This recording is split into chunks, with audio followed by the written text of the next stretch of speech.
Buenas tardes, profesor. Mi nombre es Romina González. Soy de la UG La Paz. Vivo en la localidad de Esquina. En esta oportunidad voy a desarrollar el segundo parcial de la cátedra de Historia Moderna del segundo año del profesorado de Historia. El tema que elegí es el orden social del siglo XVIII. Me interesé en este tema porque soy trabajadora social y siempre me inclino más hacia lo social. Y en este caso, estas grandes transformaciones desarrolladas en este siglo fueron fundamentales para los cambios que se marcaron en nuestra humanidad. El fin del antiguo régimen y el principio de estas grandes revoluciones, sobre todo la Revolución Francesa de 1789. Para entender estos cambios tenemos que contextualizar a este siglo. En este periodo, y para ello tenemos que tener en cuenta los aspectos económicos, sociales y políticos. Y en mi caso elegí lo social para poder entender las revoluciones que luego van a ir sucediendo. Es un siglo, como dije antes, de profundas desigualdades, sobre todo sociales, pero para ello tenemos que entender primero que el siglo XVIII todavía estaba bajo el antiguo régimen. Cuando hablamos de antiguo régimen, hablamos de un sistema económico, social y político que dominó Europa en los siglos XVI y hasta el XVIII.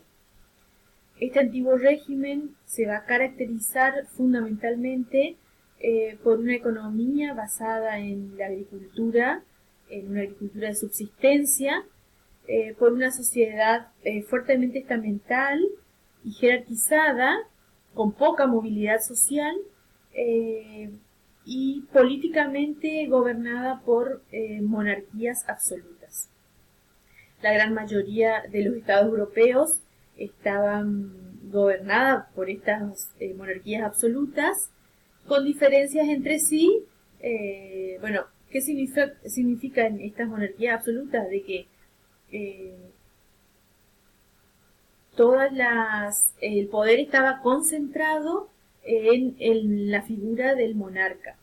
Ese poder era de origen divino, el monarca era el que legislaba, administraba justicia y decidía y gobernaba absolutamente todo, con la ayuda de los súbditos y de sus nobles. Hablamos entonces de unas monarquías fuertemente centralizadas en la figura del monarca, y un ejemplo de ello puede ser la figura de Luis XIV, el Rey Sol, donde él y su frase célebre, "El Estado soy yo", sintetiza más o menos esta concepción de monarquías absolutas de la época. Bajo este contexto político, social y económico del siglo XVIII, podemos hablar de la sociedad de Europa. En esa sociedad imperaba en ese momento una profunda desigualdad. Tenemos por un lado a un grupo privilegiado y a un grupo no privilegiado. En esa diferencia es donde se configuran diferencias de derechos y de obligaciones. Dentro del grupo privilegiado podemos observar acá esta pirámide que tenemos fundamentalmente los nobles y el clero. Y dentro de los nobles, del grupo privilegiado, constituían el 2 o 3% de la población. Podemos decir que dentro de este grupo de los nobles, igual que en el clero, en su interior también existían desigualdades. Pero eran un grupo heterogéneo, desigual, había nobles más enriquecidos y nobles más empobrecidos. Nobles que tenían una vida más cortesana, como pasó con el reinado de Luis XIV, y que vivían, y a diferencia de nobles que vivían en las campiñas o en las zonas rurales, y que se habían empobrecido. Bueno,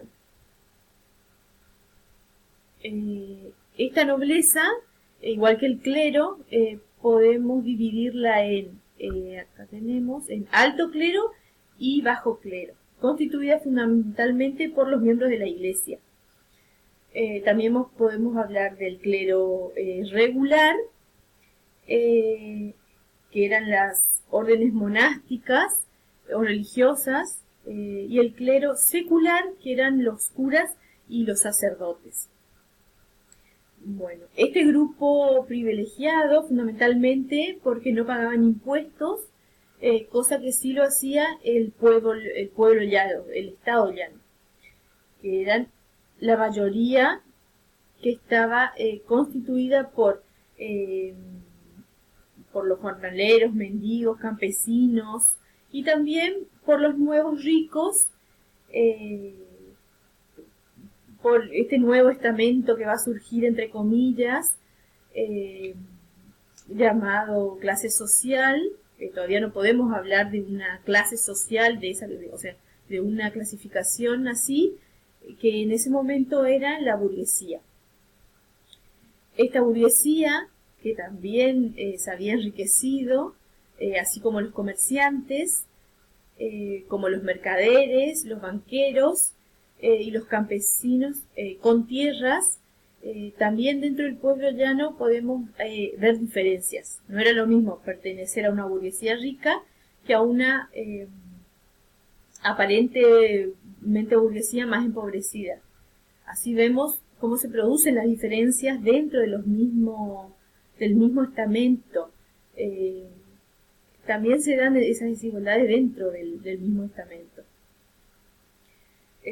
Bueno, otro punto a tener en cuenta para contextualizar este siglo, podemos pensar esta sociedad estamental donde empiezan a entrar en conflicto los intereses de esta burguesía, que recién hablábamos, que a su vez tenía el poder económico, porque muchas veces estaban mucho más enriquecidas, eran más ricos que algunos nobles, y carecían de ese poder político. Entonces los nobles eran los únicos que podían acceder al cargo político, y que la nobleza lo era por cuestiones económicas, sino por herencia y por títulos, obviamente. Por lo tanto, van a empezar a entrar en conflicto estos intereses de la sociedad con los privilegios de los nobles. Esta burguesía tenía el poder económico y va a querer acceder al poder político, que hasta ese momento no lo tenía. Y vamos a ver cómo estos conflictos van a ser el germen de lo que más tarde van a ser las revoluciones a fines del siglo.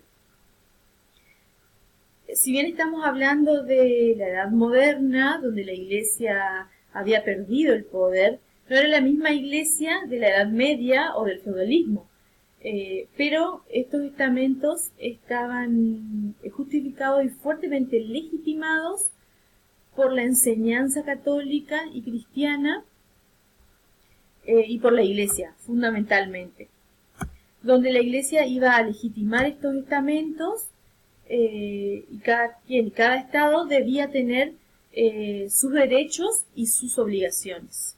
Y la Iglesia iba a justificar esto, por eso vamos a ir viendo cómo entran en el conflicto de estas ideas la Ilustración, propiamente dicha. Y con la burguesía, cuando esta sociedad estamental empieza a bullir, las incomodidades empiezan a gestarse algunos cambios. Vemos entonces cómo empiezan a aparecer las críticas. Van a estar los intelectuales de un movimiento muy importante que se dio en el siglo XVIII y que se denomina la Ilustración. Estos ilustrados van a empezar a criticar este modelo de sociedad, este modelo estamental, porque esta ilustración fundamentalmente se va a regir por la razón. Van a querer y van a pretender la igualdad de los derechos de los hombres libres y van a preparar, van a bregar por esta razón. Lo más importante va a ser la razón y no tanto la religión. Van a criticar todo este orden establecido del feudalismo y a toda la reminiscencia medieval que había quedado. Van a empezar a querer cambiar esta sociedad estamental bajo maneras más científicas, como va a ser la experiencia, la observación, la razón, donde va a haber una sociedad con una nueva mentalidad, con una nueva mirada, bajo estas ideas ilustradas. Y van a empezar a proclamar que esta sociedad estamental no iba a progresar la sociedad. Como trabajamos en el foro, estas sociedades se basaban en privilegios y va a ser hostil al progreso y no va a poder alcanzar lo que en un momento o en un futuro va a ser el capitalismo, como dije antes. Bueno, me pareció interesante incorporar este material audiovisual, ya que somos futuros profesores de historia, donde los chicos pueden ver, por ejemplo, estos contenidos, ahí, son más amplios y es una manera más didáctica de poder explicar, claro. Entonces, este video hace hincapié en Montesquieu, Maquiavelo, que son marcan los hitos de este movimiento y van a venir a iluminar los siglos oscuros. Van a venir a decir que la razón es el medio para el progreso del hombre, para el progreso de la humanidad. Bueno, volviendo al tema que nos convoca, a ver, en el siglo XVIII, pero sobre todo en el orden social, fines del siglo XVIII, tuvo una gran impronta a la desigualdad. Como dije hace un rato, había muchas desigualdades y podemos decir que el campesinado, como lo explicamos, como lo explico, va a constituir el 85% de la población. Esa población todavía era campesina, era rural. Si bien estamos dentro del campesinado, también había desigualdades desde la parte legal. No era lo mismo hacer ser un campesino libre que ser un siervo, como pasaba en Rusia, que todavía eran siervos y eran esclavos. Dentro del campesinado había profundas transformaciones también. Podemos hablar también de las aldeas. El poblado era el centro público, el centro donde se convocaba este campesinado y donde tenían su vida social y pública. Además del campesinado, como hablamos antes, de este grupo minoritario que constituían solo el 2 o el 3% de la población y que era la nobleza. Los nobles, que eran los antiguos señores feudales, convertidos en nobleza en el siglo XVIII, desempeñaron un papel totalmente dominante dentro de la sociedad y estaban en la cima de la pirámide.